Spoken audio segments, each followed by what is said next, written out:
ஞாயிறு பொழுதும் ஞாயிறு பொழுதும் என்ற இளங்கோவடிகளின் சிலப்பதிகார பாடலை மேற்கோள் காட்டி அனைவருக்கும் என் முத்தான முதல் வணக்கத்தை தெரிவித்துக் கொள்கிறேன். நான் இப்பொழுது நீர் மேலாண்மை பற்றி பேச வந்துள்ளேன். நீர் மேலாண்மை என்பது இக்காலத்தில் அல்ல, அக்காலத்திலேயோ நம் முன்னோர்களான கரிகால சோழன் அவர்கள் கல்லணையை கட்டி கால்வாய்கள் அமைத்து நன்கு பராமரித்து விட்டது. அதை பற்றி நான் ஒரு சில வார்த்தைகள் பேச வந்துள்ளேன். கல்லணையிலிருந்து நீர் பாதுகாக்கப்படுவதை முன்னிறுத்தி நமது தமிழ்நாடு முதல்வர் திரு முத்துவேல் கருணாநிதி ஸ்டாலின் அவர்கள் அத்திக்கடவு அவிநாசி திட்டத்தை தொடங்கி வைத்தார். இதற்கு முக்கிய நோக்கமே நீர் மேலாண்மை தான். நாம் மழை நீரை எவ்வாறு சேகரித்தல் என்ற அடிப்படையில் மிக நீண்ட நாள் கனவான அத்திக்கடவு அவிநாசி திட்டம் நிறைவேற்றப்பட்டுள்ளது.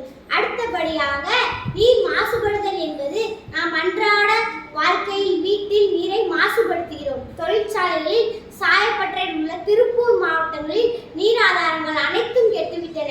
இயற்கை கொடுத்த வரத்தை நாம் அழித்துக் கொண்டிருக்கிறோம். இதற்கு யார் காரணம்? நாம் தான் காரணம்.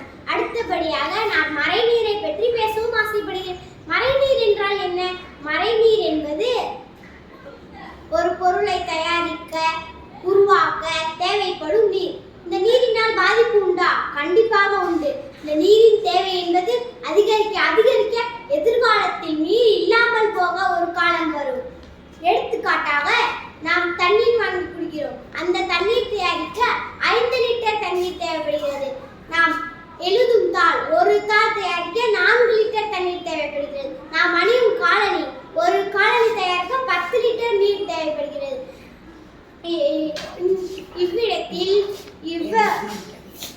இவ்விடத்தில் நீர் தேவை என்பது அதிகரிக்க அதிகரிக்க எதிர்காலத்தில் நீர் பற்றாக்குறை என்பதுதான் வந்து நிற்கும். எனவே முற்காலத்தில் விழாவிற்கு மட்டும் ஆடை ஆபரணங்கள் வாகனங்கள் போன்றவற்றை வாங்கினார்கள். இன்றோ கடைக்கு சென்றால்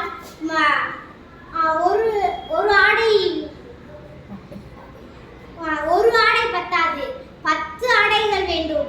ஒரு காலணி பத்தாது, 4 காலணி வேண்டும். ஒரு செருப்பு பத்தாது, 10 செருப்பு வேண்டும் என்று குவிக்கிறார்கள், அடுக்குகிறார்கள். என்று இதனால் நீர் தேவை அதிகரிக்கும்.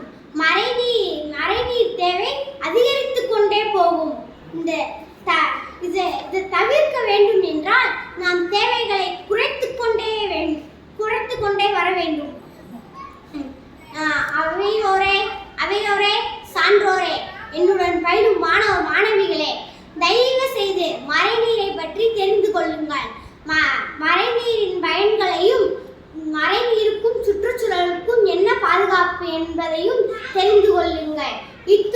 இது என் மனதில் பட்டதினால் இதை